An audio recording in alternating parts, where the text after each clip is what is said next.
All right, so we welcome all of you. I know you're tuning in from different parts of the world, and there's so many more others who will be listening to this presentation even later on our YouTube channel. And I want to thank you for listening in and following and learning. Knowledge is power to help us to make better decisions every day. And therefore, we're going to go straight into our topic. Let us begin with a word of prayer. Heavenly Father, we want to give you thanks for the opportunity to discuss this very important topic. So many persons are being afflicted on a daily basis with some respiratory issues or a skin irritation, and it's not fun. And therefore, we ask for your continued blessing. This is our prayer in Jesus' name. Amen. All right, so our topic of discussion, allergies, asthma, and more. I just want to say welcome again. And I have a little scripture text for you. It comes from 1 Samuel 16:23. And it says, it's a story about David. Before he became king, he was ministering to King Saul. And Saul was troubled in his heart because he had strayed away from God. And that happens when we stray away from God. You feel lost in this vast, big world.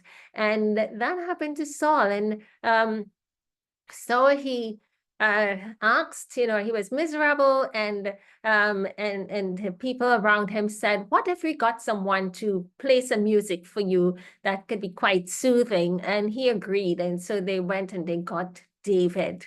David was a shepherd boy, but yet the Lord had his eyes on him, knowing that one day he would be blessed and become king of Israel. So whenever the evil spirit troubled Saul, you found that David would play his harp, and Saul would relax and feel better, and the evil spirit would go away. And so the Saul was there, and he was able to feel better through music. Now, interestingly, yesterday, my sister sent me this link, and then I went on to look at it. And it is on Facebook, but there's also the scientific research on PubMed.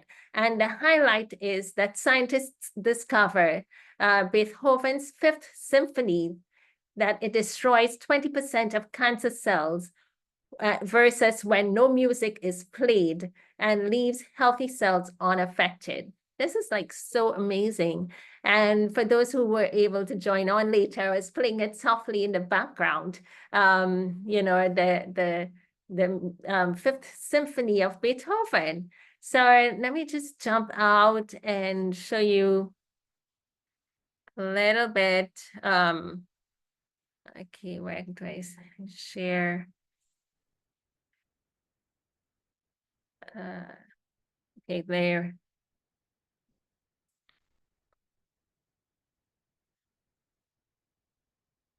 All right. So here it is on the Facebook, and here you have the supportive study taking you to PubMed, which is just about here. Exposure to music alters cell viability and cell motility of human non-auditory cells in culture. So it was actually research that was done where they took some cancer cells and sort of played some music, and found that it was in 2016 in Rio de Janeiro Federal University, where they looked at a study and explored music effects on cancer.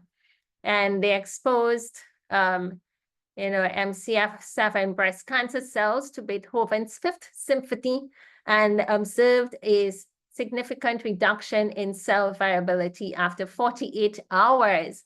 And so the cancer cells actually destroyed up to 20% of cancer cells while leaving the healthy cells untouched. That is like so amazing. And so individuals who actually have cancer I was talking to someone earlier and I shared this link with her and I said, just play it, during the day while you're doing your chores and see it very well might be helpful to you.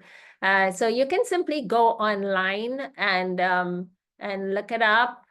Just type in Beethoven's Fifth Symphony and you will get that rendition there.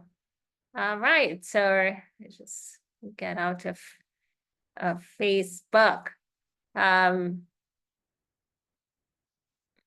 Okay.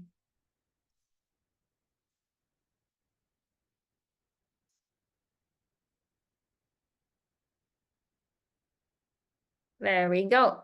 All right, so I'm talking to you from Pure Wellness Lifestyle Center, and we are located in Trinidad and Tobago, in a little town called Las Lomas.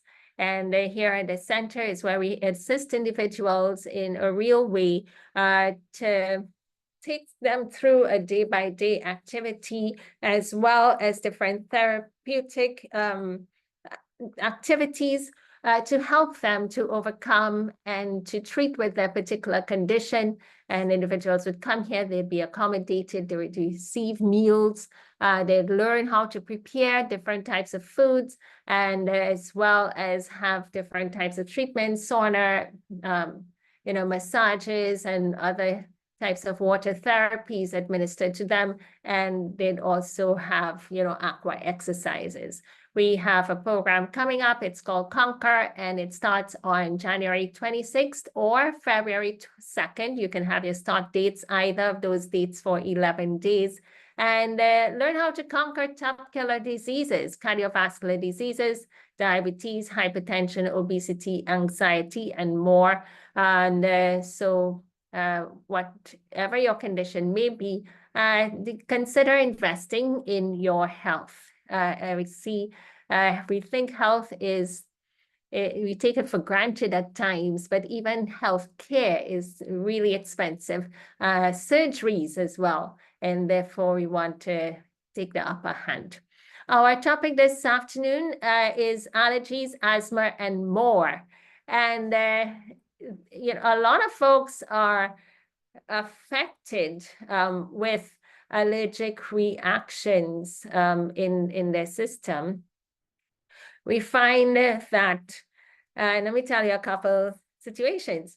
When my daughter was a baby, I breastfed her, but then I had to go to work up at 3 months. And therefore, she had to stay at home with my mom. And of course, during the day, babies will want to get some milk. And so we gave her some milk, sort of like looking for what you knew to be good on the market. And it like, I wouldn't want to call a name because I can't say exactly which one, but it was one of the common ones. And it turned out that she would regularly get sick, regularly have flu-like conditions, symptoms, and regularly that would linger on her. Once it's there for about a week, she would begin to wheeze. And when she began to wheeze, of course, you're gasping for air, and she would have to be rushed to the emergency room. Of course, my mom would be calling me frantically, come, I'm taking her to the hospital, meet us there. And you would spend long hours. They'll put a nebulizer, which was really kicking and fussing to keep that on. And in there would have some steroid medication that she would have to inhale. And that would just help the lungs to relax and allow her to breathe better. And then she would be sent home with some more of that medication. So a nebulizer would be given and you'd have this solution. So that went on for quite a while. And one day, it's always in a cycle. You'll have these flu-like symptoms. It would last for more than a week and the wheezing would come. And so time advanced, and when she was like about 4 years old, no,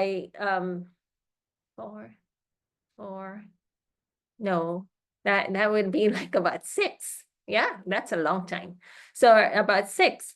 She had a similar situation, but at that time, I began to learn more about natural remedies, things that you can do simply. And it happened again, and it was night. I was out and coming back in, and you knew what you were coming home to meet. And I said, no, not another long night in the hospital. And so I called a friend of mine and I said to him, this is what is happening to my daughter. And he said, okay, here's what you do. Go give her a fever bath. I was like, okay. And then he continued to describe how to do this fever bath. So what we had to do was to get a big basin, fill it with hot water and just put her into it, and let it be up to her neck and let her soak in it for about 15 minutes. So we did that. Of course, she was kicking and fussing and crying, didn't want to do it. She was asleep and was really cranky, but it's like, no, come on, let's do this. And so we got her into the water. Of course, it's warm, so she calmed down and just stayed there. Eventually, when the time was up, we took her up and wrapped her in a towel, and she vomited, okay, and vomited mucus and film and all of that. And it just brought out all of that mucus from the lungs through her stomach. She just vomited up, and it helped. And everything was calmed down, and we did not have to go to the hospital. Now, that was like a quick fix. What happened? Will this happen again? No, because from then on, we made a change. Then we pulled that milk away from her and all dairy items away from her, and she never had another episode again. Okay, so dairy can be a huge trigger for asthma type related situations, for allergies, flu-like type related situations, for wheezing. And once you remove the allergen from the individual, their lives are going to be better. A couple of years later, my nephew was born, and his mom again breastfed, and after 3 months, she had to go to work, and she was quite careful to select like a plant-based milk.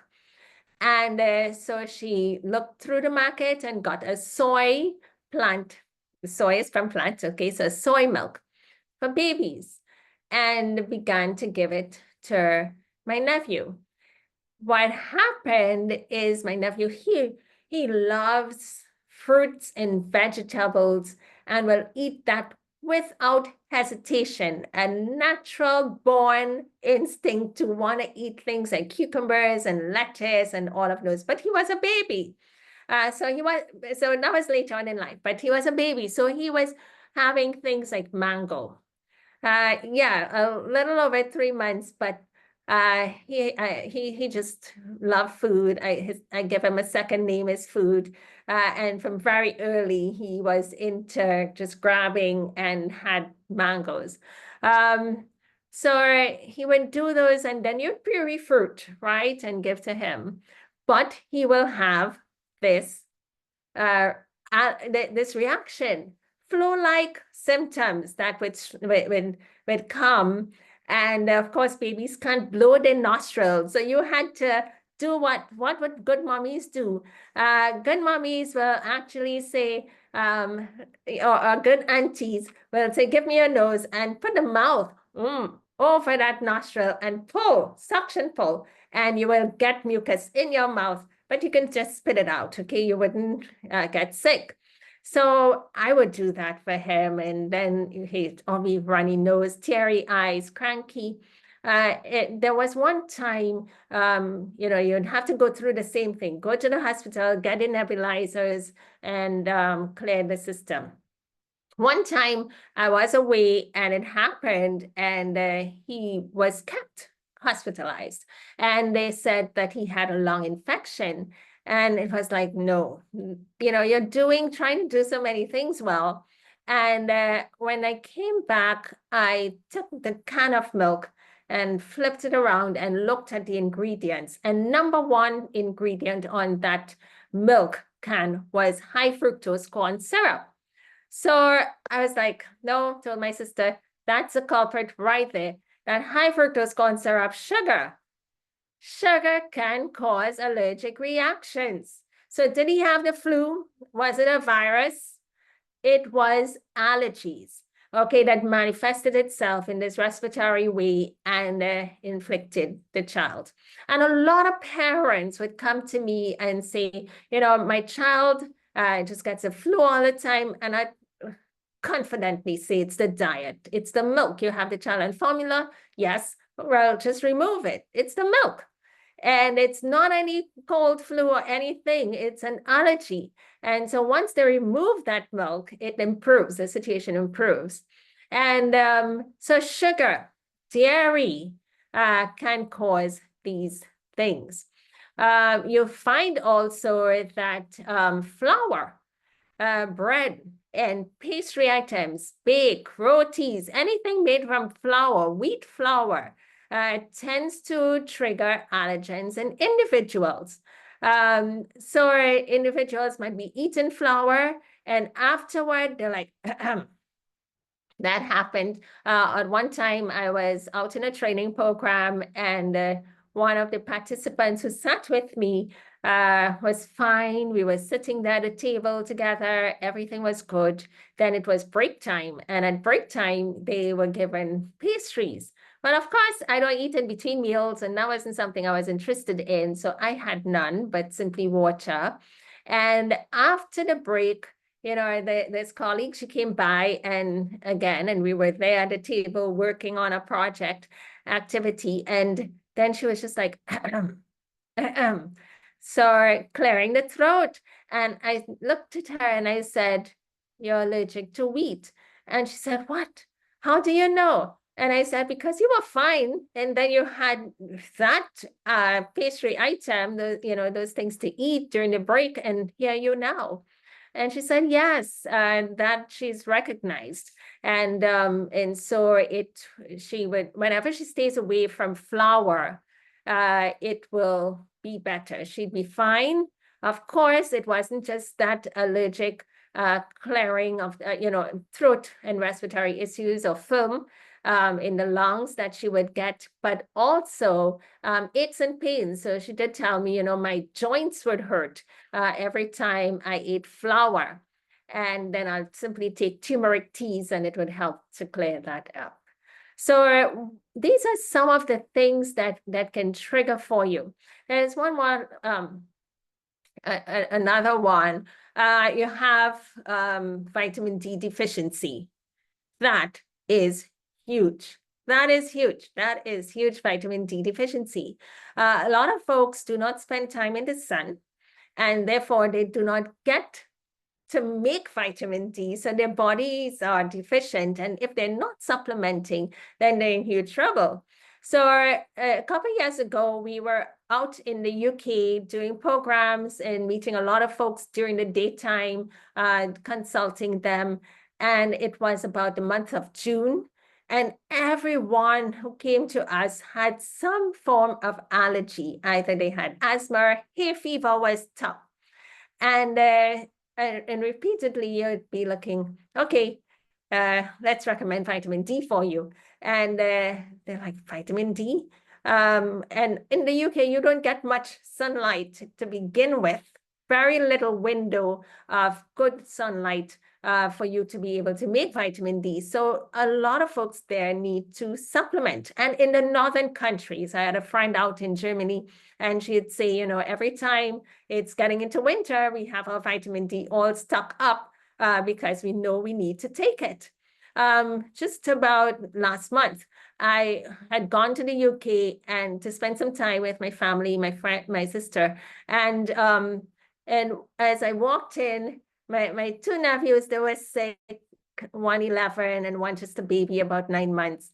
And you're hearing the coughing, and I'm like, okay, this gotta stop. This is not gonna happen. Auntie is here. I'm gonna take care of you guys. The next day, I went into the town and I purchased vitamin D for them. And for my sister, I said, you gotta take this. You're vitamin D deficient without fail. If you haven't been supplementing, look, when I look at the app on my phone, it says no vitamin D available for the next 86 days. So everybody got a supplement, and including my nephew, the bigger one. And so they started to take it. And in a day, you started to see improvement. My sister took it and she's breastfeeding the baby, and the baby's coughing cleared up. It took a little longer because he's getting it, from mommy and so forth. He had skin issues, and they know if he got anything with dairy, he'll have itching on his skin. All of that cleared up, and he was happier, so, and my nephew, the bigger one, who was just like coughing and all his rattle coughs, that cleared up in a few days. And so it makes a difference when you can actually recognize what are your triggers, what are things around you that might cause. They were coughing. So it's respiratory type situation that you're experiencing, but it's not a virus, it's not a flu, it's an allergy. And the allergies tend to linger long because you have the allergen is still in your space. So today, what we're going to look at what are some of those allergens and what we can do to actually change those environments or what we're eating. And I took the time just to share those couple stories with you so that you can understand and probably be able to identify with some of those, and not just for yourself, but for members in your family, and prevent this from happening.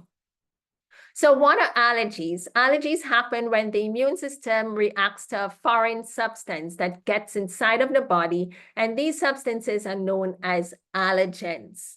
The Sahara dust can be an allergen for many people. And what do? They have to put on a mask to prevent that dust from getting into your nostrils. Because if it did, you'd be coughing up a storm, you'd be blowing your nose and runny eyes, and it's going to be a nightmare. That's not fun.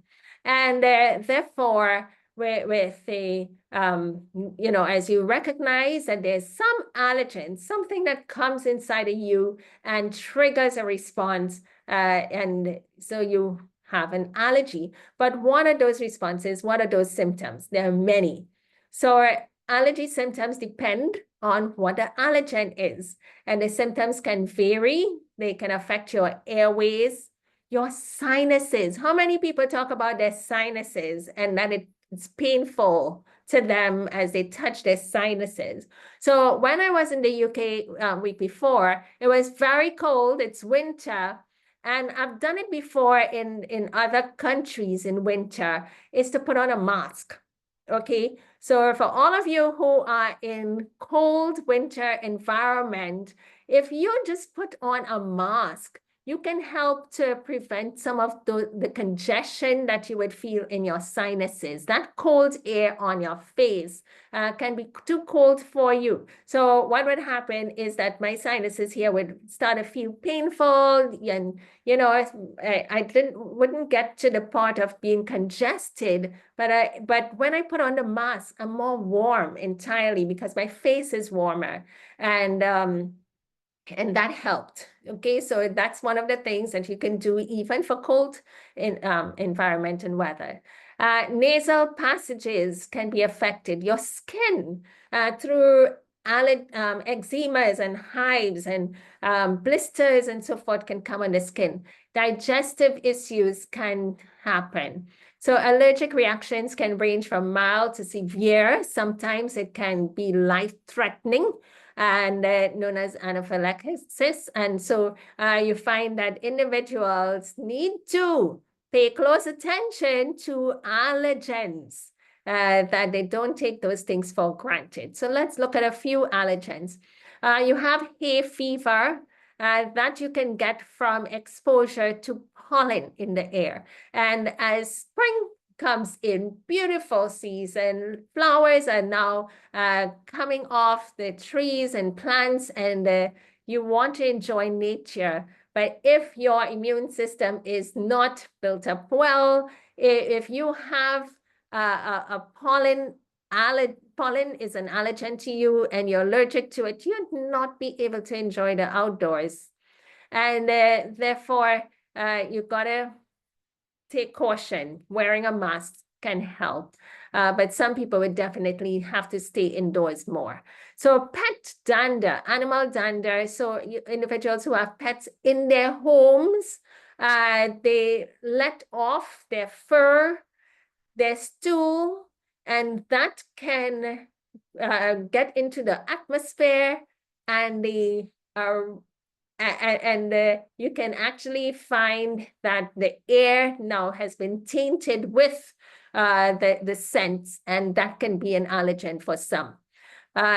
Dust mites, mold or ragweed allergies. We'll talk a little bit about that as well. Those are certain plants that has little furry-like structures on their stems or on their leaves, and some people are allergic to those. I had someone who told me some time ago, that she had an allergic reaction to dandelion, and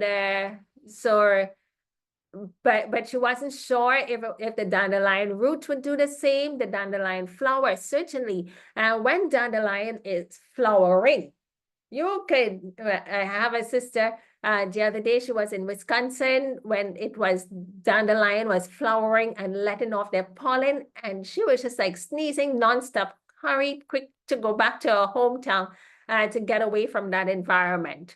All right, so dandelion, but the dandelion root affected the client just as well. So it's not just the flower, but the root caused her, to have some I think was a pain, headache, or itchy skin or something. Then echinacea, and there are others, I'll tell you. So hay fever, those are some of the triggers. And it's also called allergic rhinitis, and it can cause sneezing. So folks who have, where they experience hay fever, they're sneezing,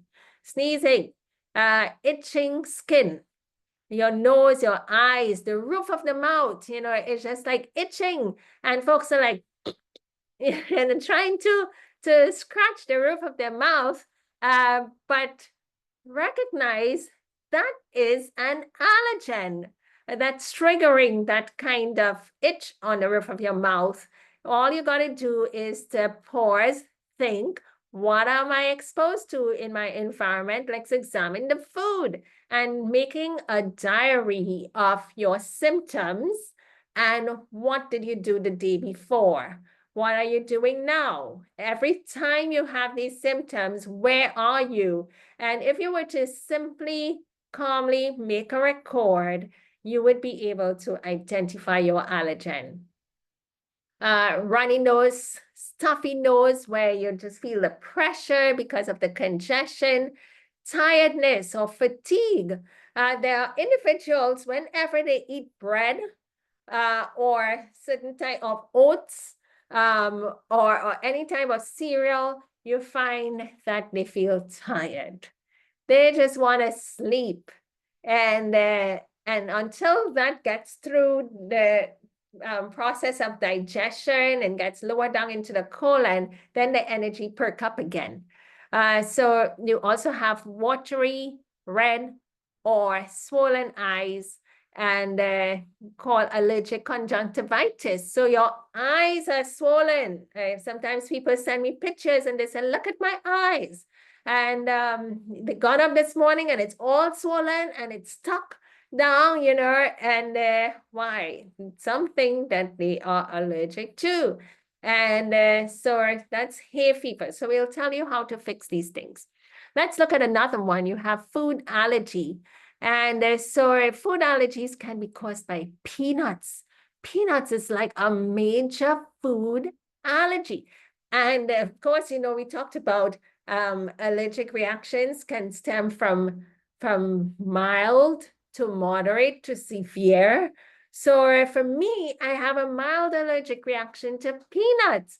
Every time I eat peanuts or peanut butter, or if peanut is in the granola and I go and I pick them out, it's still contaminated.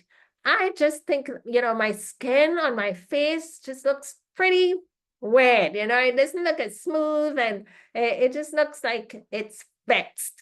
It looks sort of unsettled, the skin texture itself. So I say, oh, I'll take a break from that item. So you just know what you're on. Then the extreme where there are individuals who have severe allergic reactions to peanuts, and they cannot even smell it.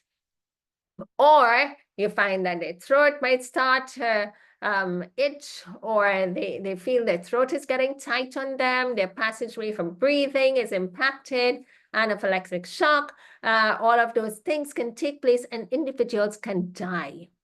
If they don't have the EpiPen to inject themselves quickly to sort of, to get that allergen out of their system, and to tour the effect and the symptoms, they can die.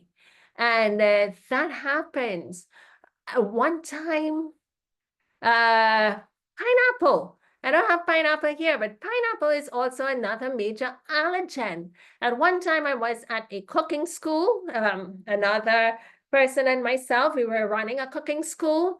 And so I was dealing with the food plot for sharing out and making sure everything was organized and to distribute the food to the folks. And while the other person was just going through the recipes. And we had pineapple in a sauce. And, it's a nice type of barbecue type sauce with chunks of pineapple in it. And so I served it up to go with the little burger, and a lady said, "Mom, do you have pineapple in this thing?" And I said, "Yes." And she said, "Oh no, I'm allergic to pineapple and I'm beginning to feel my throat very weird." I got so scared. I was like, "Oh no, this can't happen. Somebody to fall down on you and because you give them pineapple." So thank God I had charcoal, and I had charcoal powder that I had taken, and I just grabbed a pack of charcoal, opened it up, and I put some in of it, took a spoon, like a teaspoon of it. I use a plastic teaspoon and put that into a glass of water, stirred it around, and gave her to drink. And she drank it. Charcoal has a 1-minute adsorption rate. Immediately, her symptoms quelled, and she started to relax, and she wasn't feeling the tightness in her throat again. And I was just saying, "Thank you, Lord." And I gave her the pack and I said, "Take this home and make sure, you follow up and that it doesn't happen." But every time she would have had pineapple, she would have some issues, some breathing issues. And she was really happy to learn and experience charcoal to just thaw that symptom, get rid of it, and not have to go to the emergency room. And so that can help. If any food allergy, if you took charcoal, it can help. But don't go pushing and testing yourself, okay? That's for the emergency room. Sometimes I see folks having like shellfish, and they're just like itching all over. I'm like, "Oh, okay, what's happened to you?" "I ate shellfish." "Oh, okay, then here's some charcoal." And it helps to quell that itching. So eggs and milk and tree nuts, folks, there's some people who are allergic to these things. And once you have a food allergy, especially, don't push yourself and don't continue to have it. Just leave it alone, because every time you continue to have it, you're triggering the allergic response. That can be, again, mild to moderate to severe, but it's also causing a reaction in your immune system that gets ramped up every time trying to fight this thing. And you don't want to do that to your system. Be kind to your body. So you might find that food allergies can cause tingling sensation in the mouth, swelling of the lips. Oh boy, swelling of the tongue, of the face, of the throat. That is not good because those are areas of for your respiration areas, and you don't want your lips to be swollen, your tongue to be swollen. It can cut off your air supply, or your face or your throat area. That's a medical emergency. Don't stay home. You know, you can do your charcoal while you're on your way to the doctor. Only if you took it and you know you'd calm down and it stops. Itchy wilts and hives. So you see all these blotches on your skin that just itch you. Stuffy nose, sneezing, and teary eyes, that your eyes would be itching. Oh, folks, if your eyes are itching, you just get some cold water and rinse your eyes. Try not to be rubbing. Some people rub their eyes and you can hear the rub. It is so hard. You can damage your eyeball and your retina, and your eyes would get so red. You can also take a pinch of charcoal in some water in a little cup, and then bring that to the eyes, and it can help to calm down that itching sensation, okay? Because sometimes you pick up things in the air, even, and you go into a room that's dusty and your eyes begin to itch. You can do a wash, an eye wash with charcoal, just a little pinch of it, stir it around in water, and you just get a gray water solution and you rinse your eyes. And stomach cramps, vomiting or diarrhea. Oh, food allergy, you eat something and immediately you run to the toilet. Some people tell me that about milk, dairy milk, animal milk. Every time I drink or have animal milk in a drink, in an ice cream or something, oh, I'm going to have a diarrhea moment. And it's because you're allergic. You know, your stomach cramp you every time you eat something. An anaphylactic shock, you find that happens to folks. And stinging insect stings can also cause allergies. You can get that from a bee, from a wasp, or some insects in the bush. And when that happens, insect stings you, you get swollen. A wasp, like a wasp, some folks here in my country, they call it a Jack Spaniard. Yeah, a Jack Spaniard. And or a Jep. So whatever you want to call it, can sting you and you will get a swelling. So what could you do? I've used already, and someone recommended, a farmer recommended this to me, to use vinegar. You can use your apple cider vinegar or your white vinegar. And he was sharing with me that a wasp, a Jack Spaniard, or sometimes you have these other wasps in the bushes, look a little tiny yellow and so forth. And so the wasp stung him on his eyelid, and he took vinegar and just passed it, rubbed it on, and the swelling did not come. Okay, so you can do that. Vinegar and charcoal can also do that. One time I was across in Tobago and I went to pick some seasonings, fresh seasoning, gonna cook. And I put my hand and something stung my hand. I know not what. And so one of my friends was there with me and quickly took some charcoal, mixed it in a little water and just put it on the spot. Immediately the sting stopped. All right, the stinging stopped and went away, didn't come again. So charcoal can help. And one time, so we have the bees. Bees can sting you, and bees can sting individuals to the point that they may have allergic reaction to it, that can cause some swelling and so forth. And it may be one bee or a lot of bees. There was a time where a gentleman was out in the garden, and they came upon a bee group of them. And the bees crowned him up, got all over him, and stung him. And his friend who was with him, knowing the benefits of charcoal, had charcoal, thankfully, and was able to take that charcoal, mix it in some water, and say, drink, drink, while they were on their way to the emergency room and to emergency center close by.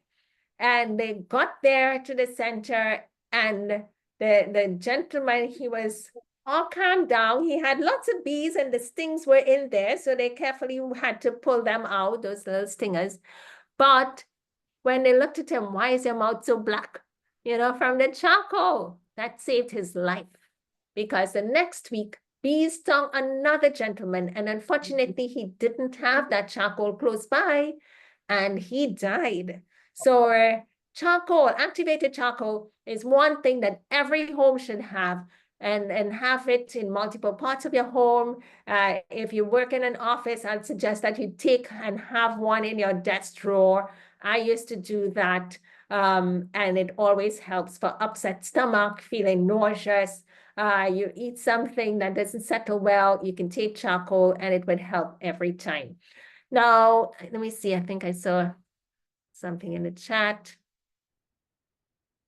Okay, where can you get charcoal in Trinidad? Talk to me, because I do have some charcoal here. Okay, so you can connect with me after. Okay, so what are some of the reactions for these insect stings? Pain and a large area of swelling called edema at the site of the sting. Okay, so the site, it swells up, it's big, painful. Itching or hives all over the body. This insect sting would do that. Some folks go into the bush and they come back and they're itchy all over. It's something they touch, some bush. Skin warmth, so it feels like a fever coming on, and a change in the skin color. There may also be flushing, you get red, you're perspiring mildly, Then chest, in your chest, you have coughing, chest tightness, wheezing, shortness of breath, insect sting allergy, and anaphylaxis. So you can go to the doctor when you see these things happening. Go to the emergency room of your hospitals, your urgent care, your health centers. Just go there quickly. Don't sit around. When you start a cough, it's because you're coughing, it's because your chest is getting tight and the airway is closing in. You don't want to sit home and that airway closing on you. You can pass out. As simple as this is, you can pass out. It can cause fits. Okay, what can cause fits and a cure for it? All right, that's a whole other topic, but when you have fits or epilepsies, that is usually some neurological situation. So something is going on in the brain, and you need to work on that. It could be triggers. Good question. Do you know that oats, undercooked oats, can trigger seizures? Yep, undercooked oats can trigger seizures. What do we mean by undercooked oats? Folks like to take oats and just throw some hot water on it or some warm milk and stir it around and eat. No, no, no, no. You gotta prepare your oats. What we would do is we would toast the oats. So you get your oats from the supermarket, you come home, you put them out on a tray, you just shake everything out into a tray, put it into the oven, and you turn that heat up And it's like about 170 degrees to 200 degrees. And it's very low, not high heat, a low heat. And you have that oats in the oven for anywhere like 3 hours, three hours. Okay, every 30 minutes, you're going to pass and turn the food, turn it around. Take a spoon, long spoon, turn it around. What that does, it tends to heat up the oats, and it would be more dry. It would be semi-cooked and prepared. That, once you have it toasted, you can literally take that, put your warm milk on it, and have it, because you have broken down phytic acid in that oats, and you have reduced the starch, high starch component in that oats. When I had babies, you know, they're always demanding you. You could barely get time to eat. You start to eat, you have to rush off, do something, maybe change your pampers. But what used to happen if I had my oats, I come back and it's all clumpy, gluey, and I'm like, throw down away in the sink. But when I started to toast my oats, that didn't happen, and the oats held out better. We've had individuals who would have seizures, mini strokes and seizures. And when you talk to them, you're looking to see what's triggering this. And there has been 2 occasions, 3, I can tell you about. A lady, a minister, and a teacher. And on those occasions, you will ask them, do you use oats? Yes. And okay, how do you prepare your oats? I just, add some warm milk, or I just put it on, heat it up, short space of time, not anything like 3 hours. And that had been the cause for their mini strokes, for their seizures. And once they began to prepare the oats by toasting it for these extended periods of time, they never had seizures again. There was this teacher, he's teaching in front of the class, and he would just like fall and have, seizures, and didn't know what to do. And so we had a consultation with him, advise him about the oats, and let's check and see if that's triggering your seizures. Of course it did. And once he began to prepare it, never had that situation and didn't happen again. So good question for your question about fits. Oats might be one of those things that can trigger it. And you see how to prepare the oats by toasting can be your remedy. But of course, you have to test other things and see if there are other causes. If you take care of the oats and it's still happening, maybe there are other causes. Toxicity to the brain can be one of those things. All right. Another allergy can be medicine. Medicine allergy. Are you allergic to your medicine?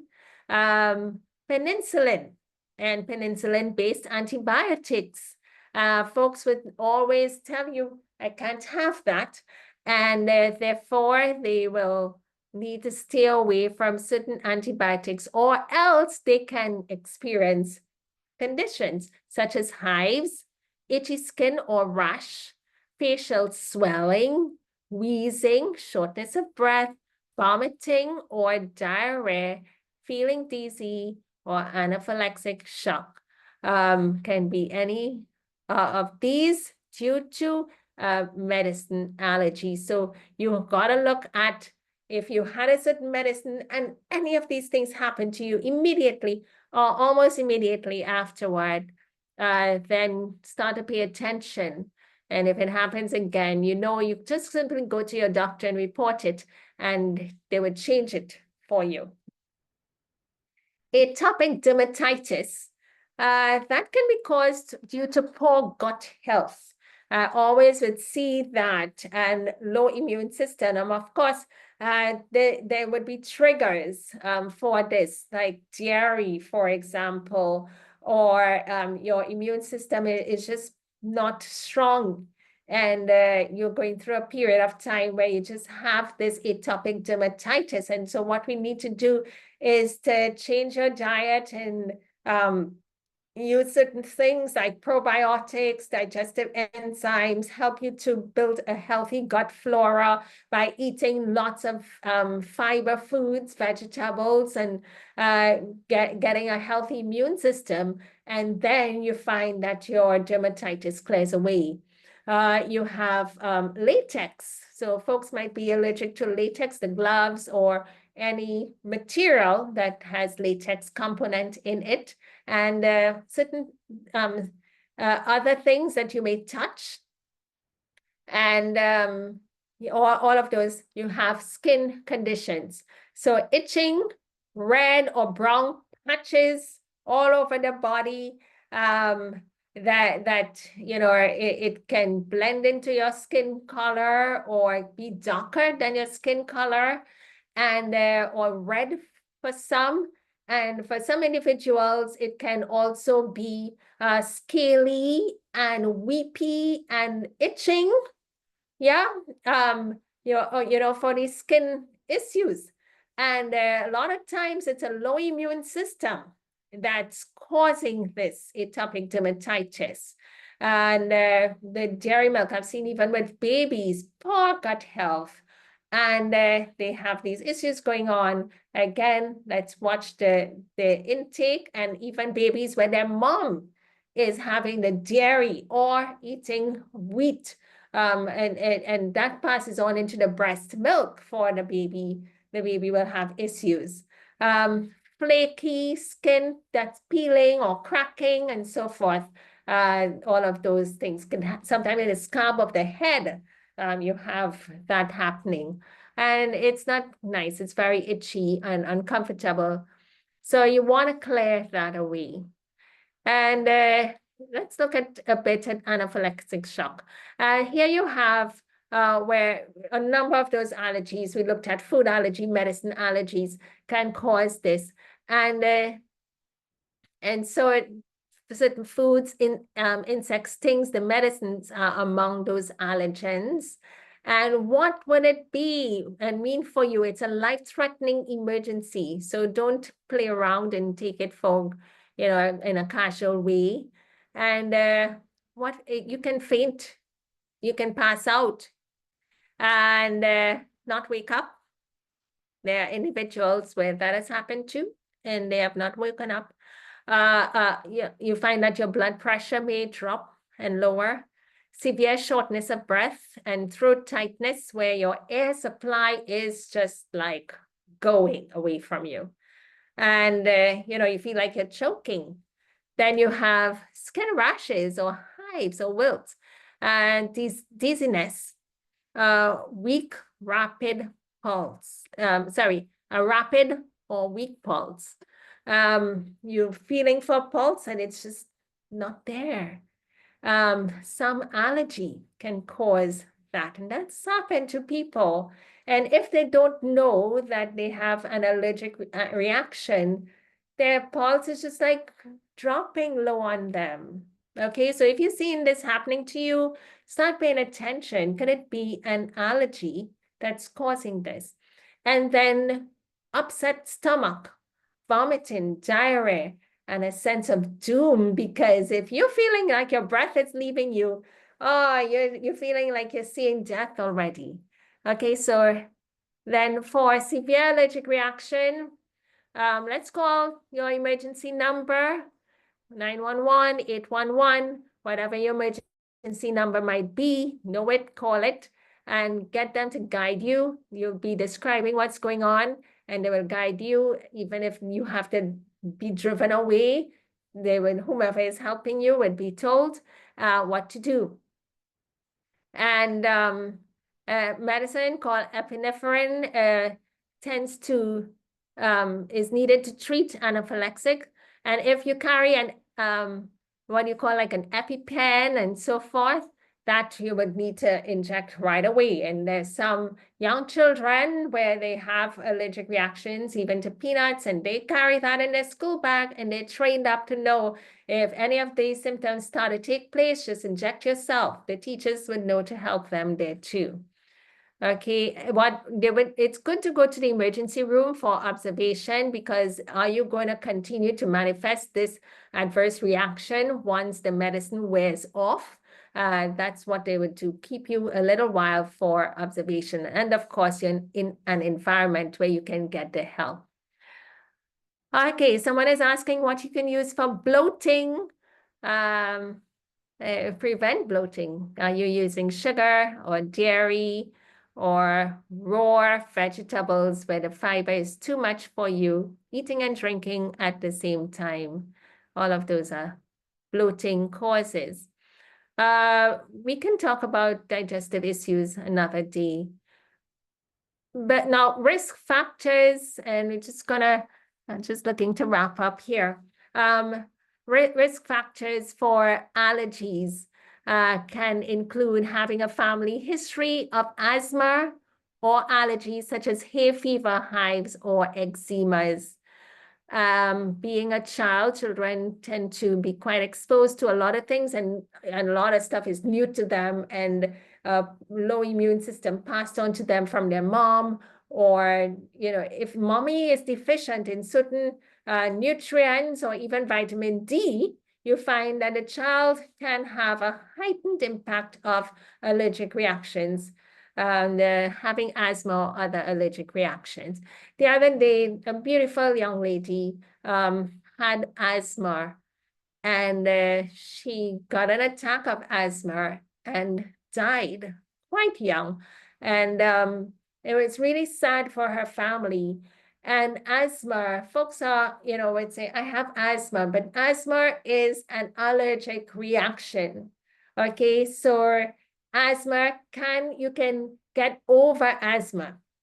Some of you may have heard that you can grow out of it. Well, maybe it came to you when you're an adult, or even as a child, you still have it. All of what we're going to talk about here as we get into the foods on our next day, if you made those changes, and I'll tell you right now, dairy, if you have asthma and you remove dairy from your diet, you're going to be improving your health outcome. Dairy triggers asthma. You keep having the dairy, it's in your system. You get exposed to something, maybe even the flu, and that lingers on you. You're going to soon start a wheeze and you're in trouble. As well as there might be some allergen that's in your home. I know of this young man. He said, I'm outside and I'm fine, but as soon as I walk into the home, I start with all these congestion, coughing. It's in the home. Is the environment clean in the home? Are there mold spores in the home? We talk about those things and what you can do to clean it up. So if that's happening to you in your workplace, is another area where folks can have all these respiratory issues, itchy eyes, runny nose, sneezing, and wheezing. So let's look at what's happening in our environment and in our foods. Again, begin with a log. If you have allergies today, that's your homework. Start writing down when I have these symptoms, then look over. Is it in your diet? Is it in your environment? Is it in your medicine? Okay, what are you having that you can see the manifestation of this taking place? And you would start. Clean up your diet is a great head start for you. I'll just end on this last story. Years ago, it would happen with me that I'll wake up early in the morning to head out to work, and but I'll just have runny nose, sneezing. You wake up, sneeze, sneeze, sneeze, sneeze.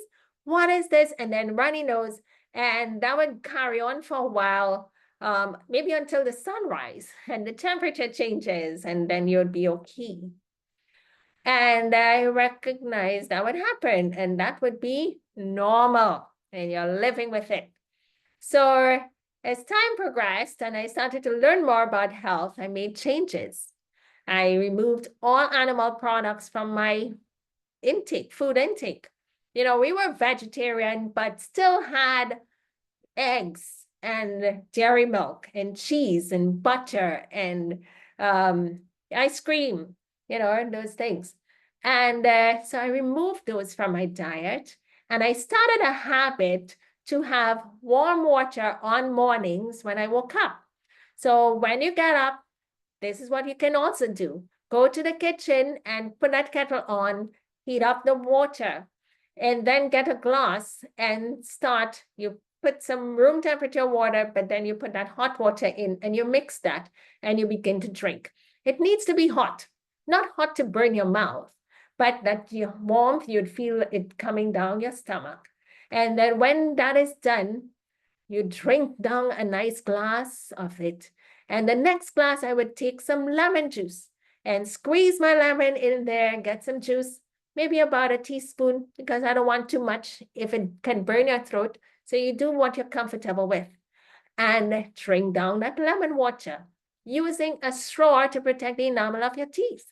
And when that also was done, what I'll do, I'll just drink another hot cup or a glass of water. And I'll do that every morning.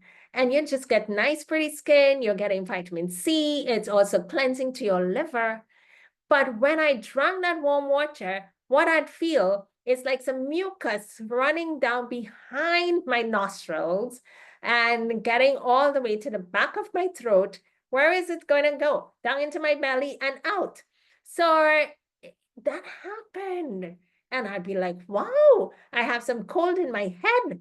And it's just like running down. You'd feel it. Every time you had that, you'd feel it going down. And so I was really excited because I was like, this mucus and that cold. And what has started to happen is that I stopped having the sneeze on the morning. I would wake up and move around and the sneezing stopped. And there was no more runny nose because you didn't have any sneezing to bring up everything. Because why? Everything kept going out. Cleansing, cleansing out of your body. And so today, I don't have that at all. And it doesn't happen. You wake up and you're happy and you just go about life. I would still do the warm water or just simply room temperature water, but definitely have like anywhere like 3 to 4 cups of water in the morning time. And but no more of that sneezing, no more of that runny nose and teary eyes, and no more mucus in the system because of the changes and the interventions. So I trust that the information shared with you this evening has been beneficial and can help you to make the changes. So what you've heard already, begin to implement. It only benefit and be happier for it. So let's see.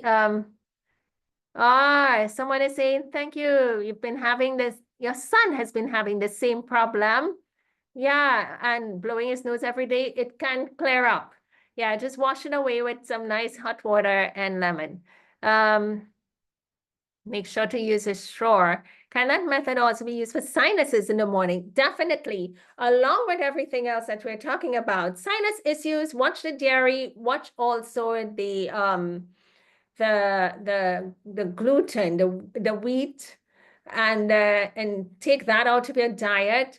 And again, pay attention to what you've been having. Someone shared with me earlier, you know, that he doesn't have those sinus issues where you would be hearing honk, honk. That's how I would say, you know, it's like, oh, that kind of thing, whatever. And because he stopped drinking cold water, yeah, I reckon, you know, so then whatever might be triggering, just pay attention. Again, take a log, start writing things down, and it's going to be helpful to you. As you make changes, it will only be such an easy way. As you make these changes, you find that stuff goes away. and you feel healthier. And you don't have to run for, you know, these allergen things to spray or to drink and so forth. No, you have gotten rid of all of those problems. If a nursing mom is on antibiotics, should she nurse during that period? It depends. There are different types of antibiotics that one might be using. So you need to ask the doctor who administered the antibiotics whether if I'm nursing my baby, could I have that? So they would be able to see depending on the type. I can't just give an answer to that simply by that. But when you're having antibiotics, remember it's going to get rid of your of whatever infectious agent, but also other cells as well. And you want to come back with a nice probiotic to help to replenish your gut flora. At some point, we usually tend to combine just watching the timing. If you're on antibiotics, you can like 4 hours later have a probiotic to keep the balance of your gut flora.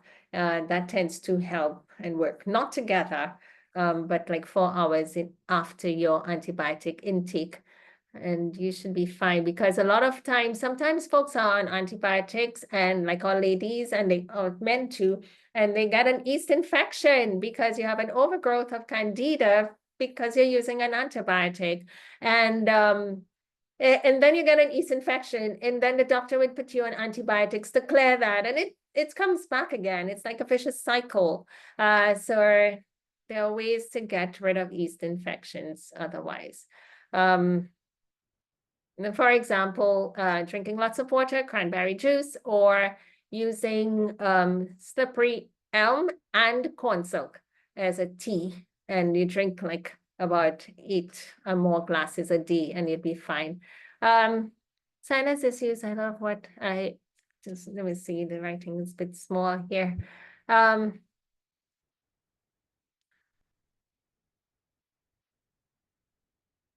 Okay. How do you take it to start seeing results? Does it vary with individuals? I'm not sure how you take what, but whatever you're doing, you just go brave and do the natural stuff. Sinus issues. Yeah, just do the natural stuff and you'd see. Be your own testimony. I love wheat. Never had it in the UK, but Jamaica is so dusty, and I get it so badly because of you're getting sinus issues. Yeah, the dust. When we come to talking about the environment, you can see, yeah, you get triggered by certain things. Yeah, but then it's all of what's going on inside of you that would make you a little bit more susceptible or not. So you need a strong system. Diagnosed with acute sinusitis, ache, toothache, headaches, and vomiting. It's crazy. In the UK, only had hay fever. Yeah. So take vitamin D if you are regularly getting hay fever. Vitamin D certainly, and not 400 IUs. You need a little bit more. I'll put people like on 5,000 international units of vitamin D to help to bring up the immune system and to fight off hay fever. What's a good probiotic you can take? It depends on where in the world you are. I would, there's the Now brand called Probiotic 10. There's so many. If you're in the US or in the UK, you can get BioCult, BioKult. I know those are places you can get it easily. You can get it on Amazon, and BioCult is one, but BioCult has dairy in it. It tends to make you have a more robust system to tolerate dairy if you were exposed to it. Sometimes there's medication that has dairy, a bit of it in there. If you're allergic to dairy, then look for a probiotic that does not have dairy in there. Let's see, at 65, diagnosed with asthma. It's the first time, didn't know what to expect as asthma. don't want to use the palm, I'm going to try warm hot water. Nice. So do the warm hot water with lemon. Here's another thing with the asthma. What you can do is to get an onion. Yep. Get an onion. Charcoal also helps with asthma, feeling the asthma coming on. You can take charcoal. When you're using activated charcoal, always get a plastic teaspoon and scoop into your activated charcoal, put that into your glass, turn around. Plastic teaspoon or wooden teaspoon will not deactivate your charcoal container. Okay. So for asthma, onions. And hope you're not allergic to onions because some people are. So onions help. If you took onions and you just cut it up or cut it in the middle and start biting into that onion, you are having an asthma attack. This happened to a young lady in my church. She's accustomed to getting asthma attacks. And it was one night, church service going on. And the air condition is on. In the Caribbean, we have nice cool weather in the night, but they put on the air condition and the young lady started to be cold and shiver, and it triggered her asthma. And she started to have respiratory issues. So the brothers and they just took her around to the back, and I just jumped up and went behind and saw what was happening. I sent by the neighbor to get onion. So they brought over an onion. We took out all the skin and cut it in half and I just started to give her rings of onion. Eat this, eat this, eat this. And she's like, chewing on it. And it helped to clear and calm her down. Of course, she was cold. We sort of gapped her in some warm clothing and wrapped her up like this to get her warm. But as she was eating the onion, it just calmed down her respiratory system. And she didn't even eat the entire onion. She was okay. And, just gone, clean, happy. So the onions will work every time. I had a friend who was helping this old lady who had an asthma attack, and they said they gave her the onion. They called the ambulance, and the ambulance was speedy coming along, and then they gave her the onion, and she ate it, and her respiratory system just calmed down, and the asthma attack went away. And they still took her in because she was a senior lady, just for observation, but she was fine. So make sure you grab up an onion and start eating just plain. You don't cook it. You eat it raw. And even for respiratory issues, there was another lady. She had asthma-related situation, but she was also she had a bad cold. And when she ate that onion, she coughed up, and brought up one big plug of mucus. She was really shocked to see what she brought up. And then, she was all cleared and happy. So with the French folks, they do get benefit at the end. I had a bad attack in October and had a very allergic reaction to the antibiotic, rash and itchy, dark, dried skin. Yeah, sometimes folks, your immune system is low and you get skin issues and it seems like forever to get rid of it. So we'll talk a little bit more about that in the next session. I had one of that at a certain time in my life, and I'll tell you what I did. Had asthma, coughing up early hours in the morning. Okay, so I just shared with you to the onion and to the lemon water. Let's change the diet. Okay, we are heading to a total plant diet.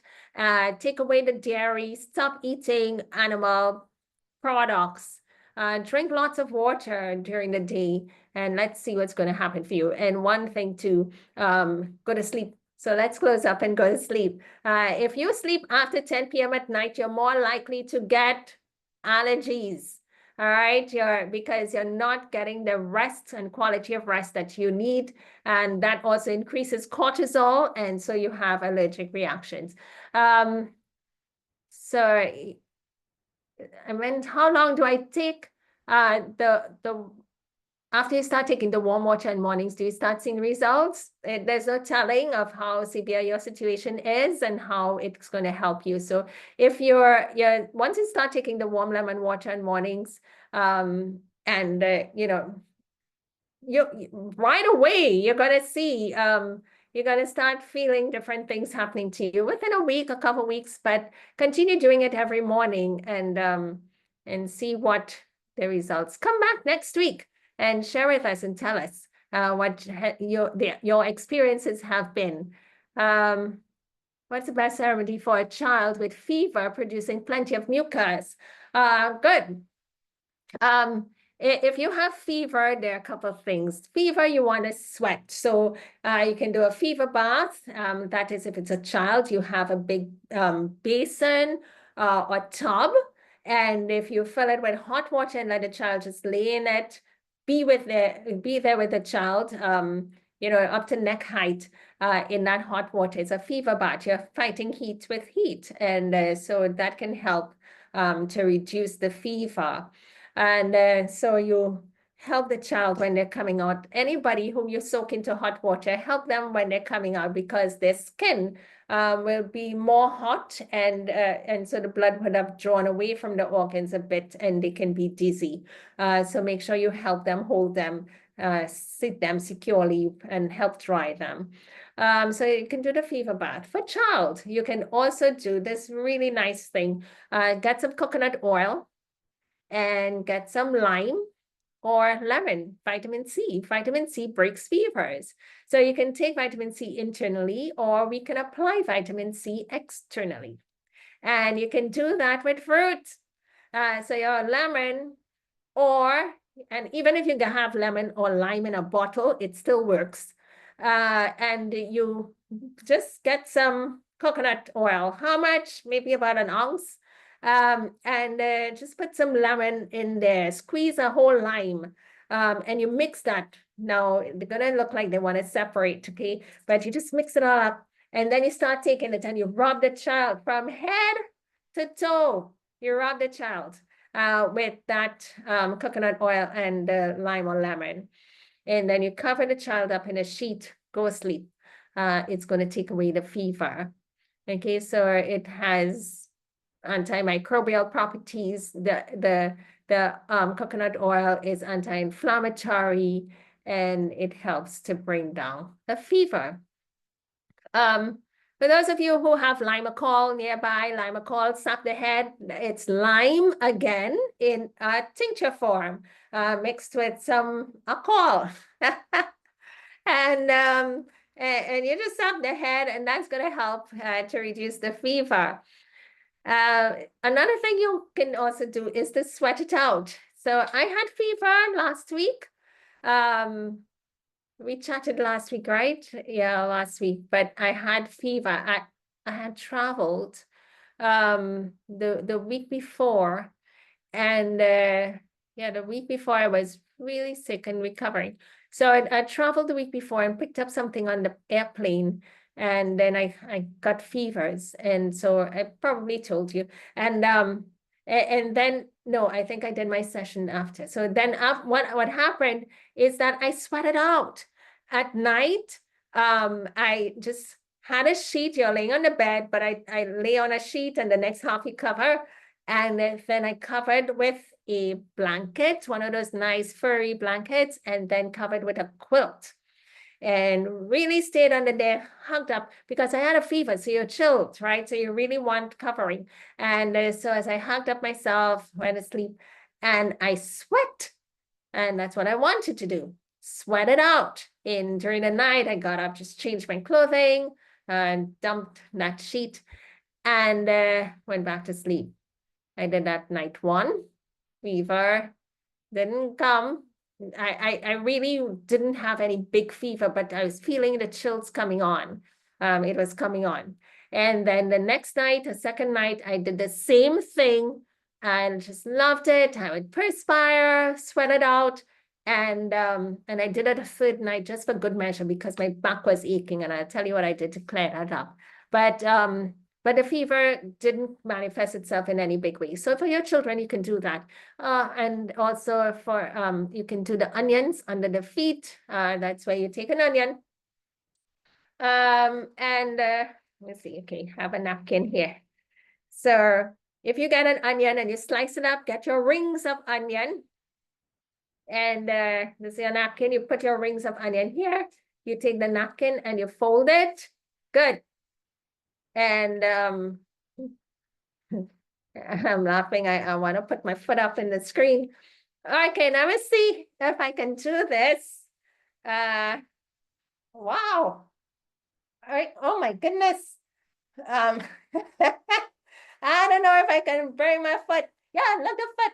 So I'll take this and I'll put it. Okay, so I block it off. But let me see. Right in the core of the foot. Okay, is where you're gonna put. So there's a foot, and you put that there. And then I get a wrap. What you get in the pharmacies, those bundle things that you can wrap around. And so you wrap around and you tuck it in place, or you tie it, hold it down, and then put a socks on. And that works for adults. It also works for children to help them in the flu. Now it clear them. It's like, and you sleep with it, right? So it's best done at night. Even my baby nephew, who is 9 months, I did that for him too. He kicked the foot to try and take that socks off. But it did make a difference and it did help.